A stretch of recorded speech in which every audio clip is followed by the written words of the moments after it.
Hey, Veronica! How you been?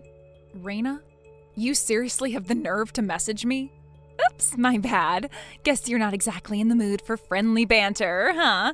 Especially not right after your husband, Neil, just dropped the bomb that he's officially with me now.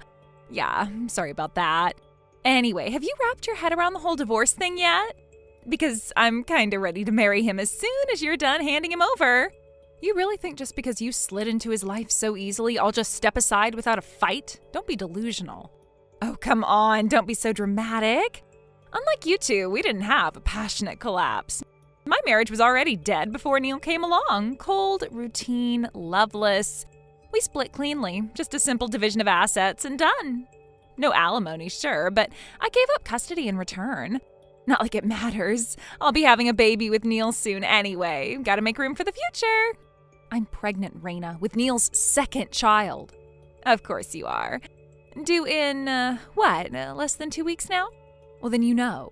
You know I have no one. My parents are gone. I don't have siblings. No one to rely on. Can't you, just until the birth, let Neil come back? Just long enough to help with our daughter, Sarah. She's only 4. She needs her father. I need help. Yeah, no. We're actually leaving for an overseas vacation tomorrow, so I'm gonna have to pass on that. Vacation? You're taking Neil on a vacation abroad while I'm sitting here days from giving birth to his child? Yep. Cute, right? You are unbelievable. You've been pregnant. You've been through childbirth. You know how hard the final stretch is. You know how terrifying it can be. Of course I do. But, how is that my problem? What the hell is wrong with you? I mean, look, Neil wants to be with me, not with you. If he comes back, he knows he'll just get guilt-tripped and yelled at nonstop, so yeah, he said that's a no-go. Can't say I blame him. We're just trying to enjoy our time together without all your depressing energy dragging us down. This isn't energy, Raina. This is real life. I'm days from labor, raising a toddler on my own, and the man who promised to protect us is running off with someone who clearly doesn't care who she destroys. Ugh. Why do you always have to make everything so heavy? You're so stuck in your little sob story. Can't you just move on already? Like, find a hobby or something? We're busy packing and organizing visas and stuff. This trip is important for us. So can you please stop flooding me with these emotionally draining messages? You messaged me first. Did I? Huh, weird. Anyway, doesn't matter now. I've got shoes to pack and bikinis to choose. Later!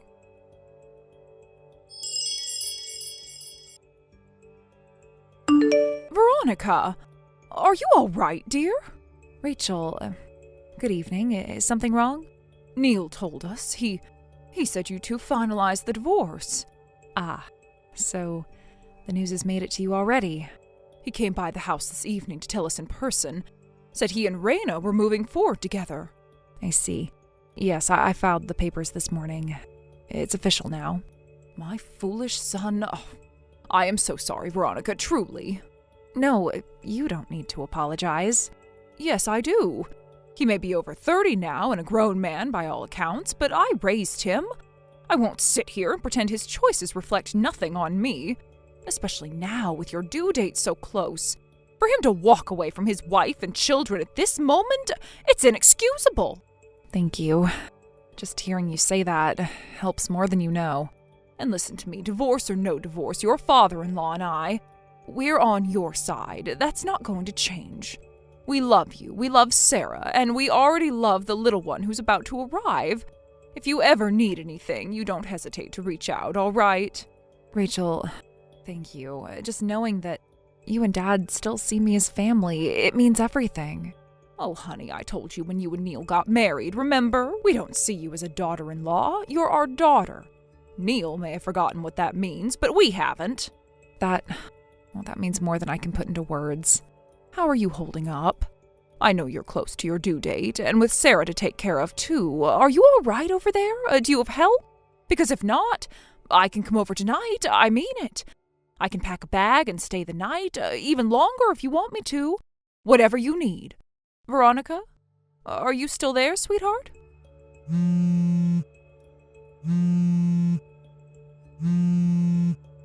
Oh, that's it. I'm coming over right now.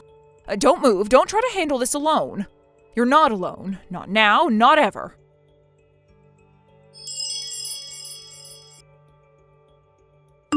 Hey, Veronica. Just got back from our overseas trip. By the way, right before we boarded the flight, you messaged saying your water broke? What was that about? Did you seriously think that would stop Neil from getting on the plane with me? We saw your message and just burst out laughing. Honestly, it was hilarious. But hey, if it was actually true or whatever, I guess, sorry for ignoring it. Still, no way I was letting Neil run back to you even for a second. You can give birth on your own and raise that kid solo for all I care. Neil says to leave it alone, but I was thinking maybe I should drop by the hospital for a visit. Wouldn't that be funny? Ah, so this is how you cornered my daughter-in-law and even my unborn grandchild. Huh? That message, my water broke, was sent by me. From Veronica's phone, yes. Because after she found out about Neil's affair and called him out on it, he blocked her. Not just blocked, he cut all communication. Wait, what? And since Veronica was blocked just like me, I had no choice but to message you. You were the only one he was still talking to. You're not Veronica. Then, who the hell are you? I am the mother of the man you just took on vacation. Wait, Neil's mother? Yes. Nice to meet you, if we can call it that. You go by Raina, I believe. Oh, wow. Okay. Well, this is a surprise. Nice to meet you too, Mom. Don't you dare call me that. You are not family, and you never will be. I only have one daughter-in-law, and her name is Veronica. Oh, I see. One of those mothers-in-law who sides with the mother no matter what. Got it. Loyal to a fault, huh? No. I'm a mother who is furious. Furious that her son would commit adultery, especially while his wife was about to give birth. Furious that he tossed aside his family like yesterday's trash. And as for you, his mistress, I have every right to despise you. All right, jeez. I mean, if that's how you feel, fine. Honestly, if you're gonna hate me from the start, at least I won't have to play the whole winning over the mother-in-law game. Less drama for me, right? Oh, sweetie. You actually think you're going to marry Neil? Excuse me? Do you truly believe that people like you, people who cheat, people who trample on others, who destroy 2 lives without blinking, do you honestly think you deserve happiness? 2 lives? Wait, what? What are you trying to say? What kind of twisted threats are you making now? Is this your idea of hazing the mistress? You're not even worth hazing. What? Let me be clear. You're not even a wife, you're just a phase, an accessory to a betrayal. So calling this mother-in-law drama is laughable. Then what do you want from me? If you're not gonna accept me, why not just back off already? We don't need your blessing to get married. True, you don't need my blessing. But you may want to reconsider your life choices after what I'm about to tell you. Excuse me? Veronica's water broke. Yes, but that wasn't the whole story. Because the truth is much heavier. What do you mean? The baby didn't make it. What? No way. That's not funny. You're just saying that to guilt trip me, aren't you? You still think this is about you? Wait, are you serious? Tell Neil this from me. Everything is finished. The documents are signed, the processes are complete. He is no longer my son. We've officially removed him from our will, and he is no longer part of the inheritance. No longer in line to be the next CEO. And yes, he's been fired from the company. What the hell are you talking about? He's out. For good. You can keep him. Wait a minute. Neil said he was set to inherit the family company. That he was the next in line. That his family was loaded. That we'd be... Oh, so that's what this was all about. You were after the money. No, that's not... I mean, I liked him, of course, but... Too late. Your plan failed. Spectacularly. Wait. If Veronica's not around anymore, then that means I can marry Neil, right? Do as you please. He's no longer our concern. He's just another stranger now. Wait, hold on. What do you mean she's not around anymore? What do you mean by that? You're not entitled to that information. We've made our decision and we're done here. No, wait! Answer me! I hate not knowing! Don't just drop this bomb and go silent! I find messaging you absolutely revolting, so I won't be replying anymore. Hey! Hey!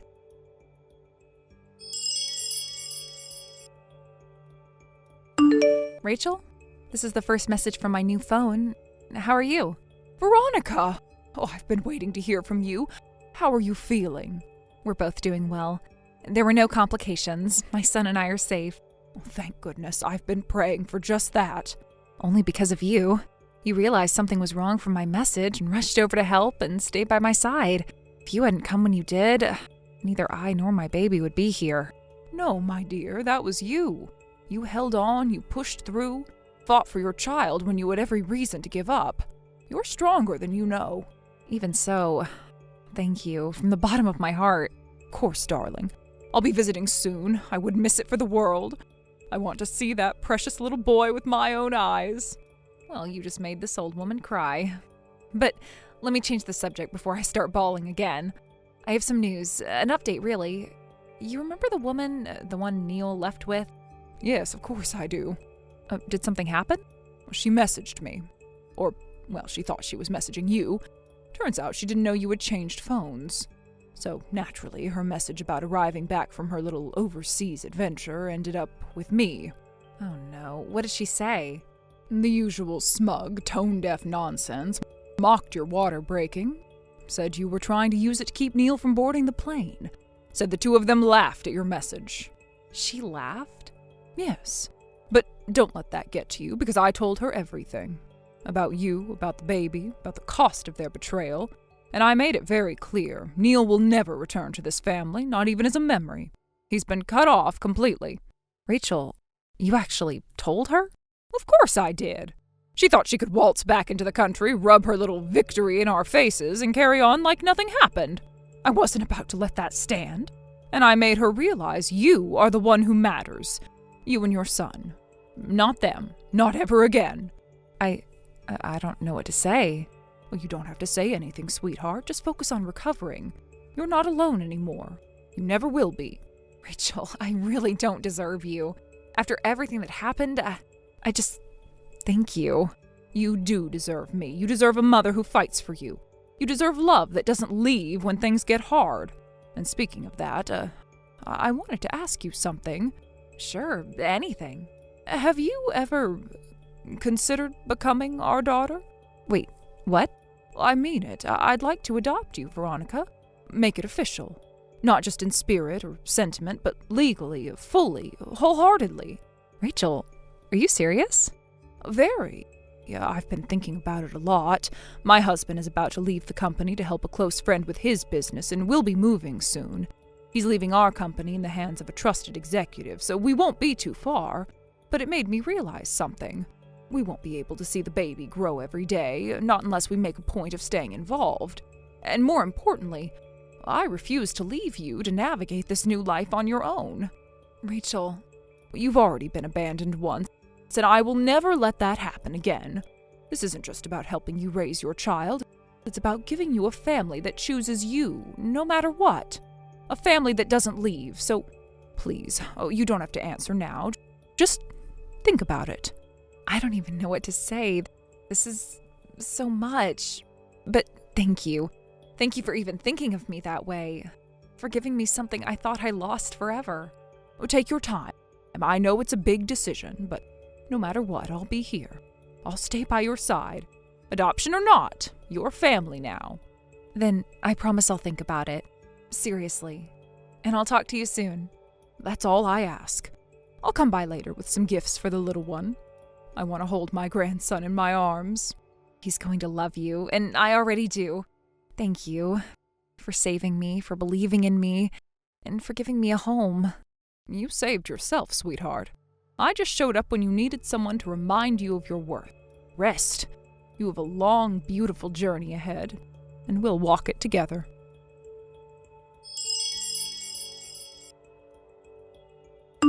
When my water broke, I was honestly terrified. I wasn't prepared. Not mentally, not emotionally. The panic hit like a wave, sudden and overwhelming. I remember trembling, my heart racing, my hands clenching the sheets as I tried to breathe through the pain. But even in that chaos and fear, my mother-in-law was there. Calm, composed, and focused. She moved with such efficiency, getting me to the hospital, talking to the doctors, holding my hand through every contraction. Thanks to her, I was able to deliver my baby safely. A beautiful, healthy little boy. The moment I heard his first cry, I broke down. Not from fear, but from overwhelming relief and gratitude. Meanwhile, the so-called couple, Neil and Raina, the pair that tore my world apart, apparently decided to settle into the house I once shared with Neil. It's laughable in a tragic kind of way. The house that held the warmth of my family, the place where I once dreamed of a future, is now reduced to a hollow shell filled with resentment and discomfort. But karma, as it turns out, doesn't wait long. Since news about me and the baby hadn't reached them at first, they must have been expecting silence to mean escape. But what they got instead was a slow unraveling of their delusion. Neil lost his job, fired for reasons I won't pretend to know or care about. And now he's scraping by on whatever day labor jobs he can find. Their situation is unstable, hanging by a thread. No steady income, no future plans, just a life of daily survival and rising tension. And from what I've heard, the cracks between them are widening. With no stability and nothing but guilt and disappointment looming over them, they fight constantly. Screaming matches, cold silences, accusations flying like daggers. It's almost poetic. The relationship they traded everything for is already suffocating them. Honestly, I'm just sitting back and watching it all unfold. I haven't gone after them legally yet, but that's intentional. I'm waiting, strategically, giving them just enough time to unravel. When their relationship reaches its final breaking point, when they're at their most vulnerable, that's when I'll strike. I'll hit them with the full force of what they tried to run from, a demand for compensation, backdated child support, and every bit of emotional and financial damage they caused. And I'll demand it all at once. No installments, no mercy. In the meantime, I've moved on, literally and emotionally. The move wasn't just for my son's safety, but for our future. With my in-laws' help, we relocated to a new city, a fresh start, a place where their shadows don't hang over us. I'm focusing on raising my child in peace, building a life of stability and love. It's not easy, especially as a single mother, but each smile from my baby reminds me why I'm fighting. And when the time comes, when Neil and Raina have nowhere left to run, I'll be ready. Thank you for watching. Please subscribe and hit the like button. See you next time.